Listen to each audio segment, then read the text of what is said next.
안녕하십니까. 11월 15일 월요일 빅타임 TV입니다. 오늘 런던 뉴스 첫 소식입니다. 어제 일요일은 한국의 현충일과 같은 리멤버런스 선데이였습니다. 세계 1차 대전과 2차 대전, 그리고 20세기에 있었던 전쟁에서 영국을 위해 사망한 영국 군인들의 호국 정신을 여왕 이하 전 국민이 해마다 기리는 날입니다. 가슴에는 붉은빛 포피 꽃배지를 달고 정오가 되면 전국적으로 울리는 종소리에 맞추어 1분간 전 국민이 묵념을 합니다. 행사에는 여왕과 황실 가족들의 헌화에 이어 정부 3부 요인들이 헌화가 이어집니다.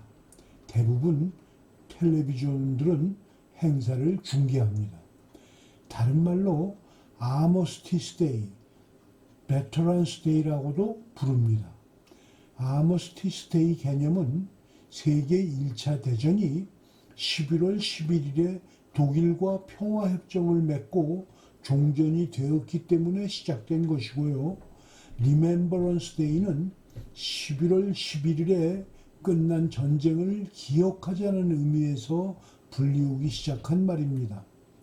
원래는 영국에서도 미국과 같이 11월 11일을 베터런스 데이로 기념해 오다가 공식 행사일을 11일 다음에 오는 일요일을 지키는 리멤버런스 선데이로 부르고 있습니다. 행사에는 여왕과 황실 가족들의 헌화에 이어 정부의 3부 요인들이 헌화가 이어집니다. 금년 헌화에는 지난주부터 건강이 안 좋다는 소문이 돌고 있는 여왕이 참석하지 못하고 찰스 황태자와 여왕 대신 헌화하였습니다.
대한민국에서도 이런 행사를 6월 6일 현충일이면 하곤 했습니다.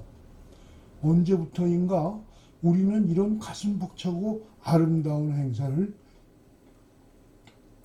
잃어버렸습니다. 식민지 하에서 국가의 독립을 위해 일제와 투쟁했고 6.25의 공산주의자들과 싸우다가 전사한 호국 영령들을 하루아침에 잃어버리고 느닷없이 광주에서 일어났던 5.18 폭동이 가슴 뭉클하던 행사와 자리를 대체해버렸기 때문입니다. 내년 3월 9일엔 가슴이 뜨거운 남자를 선택하여 대한민국에서도 국가와 국민을 위해 현충일을 되찾을 수 있게 되기를 기대합니다. 두 번째 소식입니다. 리버풀에서 병원 밖에 서 있던 승용차가 폭발해 한 명이 숨지고 한 명이 부상했습니다. 경찰은 혐의자 3명을 테러법에 따라 체포했습니다. 일요일 오전 10시 59분에 택시로 추정되는 차량과 관련된 폭발 사고가 발생했다는 보고가 있은 후 인근의 리버풀 여성병원에서 긴급 구조대가 달려나왔습니다.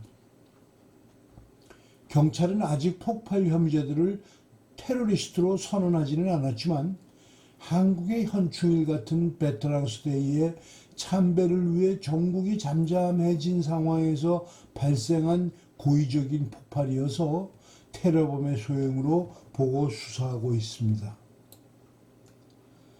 노스웨스트 지역의 대테러 경찰은 사건과 관련하여 머지사이드 경찰과 합동으로 29세, 26세, 21세 남성 3명이 시의 캥싱턴 지역에 구금되어 있다고 밝혔습니다. 택시를 타고 있던 승용차의 남성 승객은 현장에서 사망한 것으로 확인됐으며 아직 공식적으로 신원이 확인되지 않고 있습니다. 택시 운전자인 남성도 현장에서 다쳐 병원에서 안정을 취하고 있다고 합니다. 보리스 수상은 트위터에 오늘 리버풀에서 일어난 끔찍한 사건으로 영향을 받은 모든 사람들에게 송구하다고 말하면서 빠른 대응과 전문성을 보여준 긴급 구조대와 지속적인 조사에 힘쓰는 경찰에 감사드린다고 말했습니다. 세상에는 이상한 사람들이 많습니다. 지금 영국은 대부분의 유럽 국가들이 그렇듯이 코로나의 위협 속에서도 국민 생활이 점점 정상으로 돌아가고 있습니다. 자유민주주의 국가에서 국민을 위해 최선을 경주하는 보수당 정부가 있고 국민 각자가 자신의 생활을 꾸려가는 착한 사람들이 살고 있는 아름다운 나라가 영국입니다.